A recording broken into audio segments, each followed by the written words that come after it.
বন্ধুরা চানা গরম বানাবো, তার জন্য এই যে কালা চানাটা সারা রাত ভিজিয়ে রেখেছি। আর মাপটা নিয়েছি এই কাপের 1 কাপ। আর প্রেসার কুকার আগে সিদ্ধটা দিয়ে দিচ্ছি।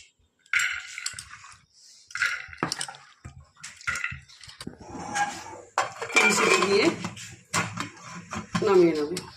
বানাবার জন্য যে সিদ্ধ দিয়েছিলাম প্রেসার কুকারে, দেখেন সিদ্ধটা হয়ে গেছে। আর ঠান্ডা জলতে ধুয়েও রেখেছি আমি, তারপরে দেখাচ্ছি কি করবো আরও। এই যে বন্ধুরা আমার সিদ্ধ করা হয়ে গেছে, চানাটা ঠান্ডা করে নিয়েছি। এখন একটা বাটির সাহায্যে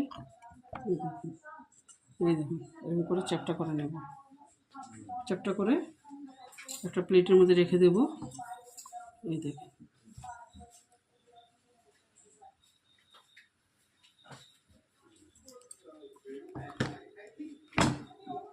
এই দেখুন দুটো করে নিয়েছি, 3টা হয়ে গেছে একসঙ্গে। দেখুন এরকম করে করে সবগুলো চ্যাপটা করে করে এরকম করে করে সবগুলো চ্যাপটা করে করে রেখে দেবো একটা থালার মধ্যে। আর শুকানোর পরে তেলের মধ্যে ভেজে দেখাবো আপনাদেরকে। একদিন লাগবে, ফ্যানের তলে রাখলে একদিন লাগবে। আর রোদ্রে যদি দেন তাহলে তাড়াতাড়ি শুকিয়ে যাবে। এই দেখুন বন্ধুরা চানাটা রিফাইন অয়েলের মধ্যে ভেজে নিয়েছি, বেশি সময় লাগে না। এই দেখুন ভাজা হয়ে গেছে। এখন উঠিয়ে নেব, উঠিয়ে ঠান্ডা করে দেখাচ্ছি আবার। এই দেখুন বন্ধুরা আবার গরম তেলের মধ্যে একবার ঢেলে দিয়েছি, আগেরটা নামিয়ে। এখন ঠান্ডা হওয়ার জন্য রাখবো, তারপরে আবার দেখাচ্ছি। চানাটা কুটা হয়ে গেছে আর ভাজাও হয়ে গেছে। আর এখন আমি চানাটা বানিয়ে দেখাচ্ছি। একটু পেঁয়াজ দিয়ে দিচ্ছি কুচানো, একটু কাঁচা লঙ্কা দিয়ে দিচ্ছি,